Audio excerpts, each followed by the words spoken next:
Hi friends, how to eat to reduce pain and inflammation. I am Jabbar, Functional Nutrition, 10x Health and Wellness Coach. വേദനയും വീക്കവും കുറയ്ക്കാൻ എങ്ങനെ ഭക്ഷണം കഴിക്കാം എന്നുള്ളതാണ് ഇന്നത്തെ വിഷയം. ഇന്ന് ലോകത്ത് ഒരു സാധാരണ ആരോഗ്യ പ്രശ്നമാണ് വിട്ടുമാറാത്ത വേദന. പ്രത്യേക രോഗങ്ങളോ പരിക്കുകളോ മൂലമുണ്ടാകുന്ന വിട്ടുമാറാത്ത വേദന പലരും അനുഭവിക്കുന്നു.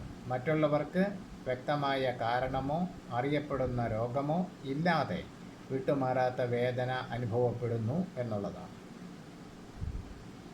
വിട്ടുമാറാത്ത വേദന നിങ്ങളുടെ ദൈനംദിന ജീവിതത്തെയും ജോലിയെയും പഠനത്തെയും സാമൂഹിക ജീവിതത്തെയും ബാധിച്ചേക്കാം. മാത്രമല്ല ഇത് വൈകല്യങ്ങളിലേക്ക് പോലും നയിച്ചേക്കാം. വിട്ടുമാറാത്ത വേദന പലപ്പോഴും അടിസ്ഥാന വീക്കവുമായി ബന്ധപ്പെട്ടിരിക്കുന്നു. ഭാഗ്യവശാൽ ശരിയായ ഭക്ഷണക്രമവും സപ്ലിമെൻറ്റേഷനും ഉപയോഗിച്ച് നിങ്ങൾക്ക് വേദനയും വീക്കവും കുറയ്ക്കാൻ കഴിയും. ഈ ചാപ്റ്ററിൽ ഈ വീഡിയോയിൽ വേദനയിൽ പോഷക ആഹാരത്തിൻ്റെ പങ്കിനെക്കുറിച്ച് നിങ്ങൾ പഠിക്കും. വേദന കുറയ്ക്കുന്നതിനുള്ള മികച്ച ഭക്ഷണ ആസൂത്രണ നുറുങ്ങുകൾ നിങ്ങളുമായി പങ്കിടും. വേദന കുറയ്ക്കുന്നതിനുള്ള മികച്ച ഭക്ഷണങ്ങളെക്കുറിച്ച് നിങ്ങൾ പഠിക്കും.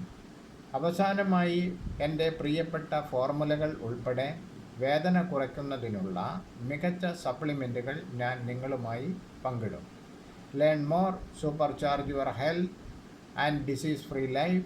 Stay healthy and contact us. Thank you. Thanks for watching this video.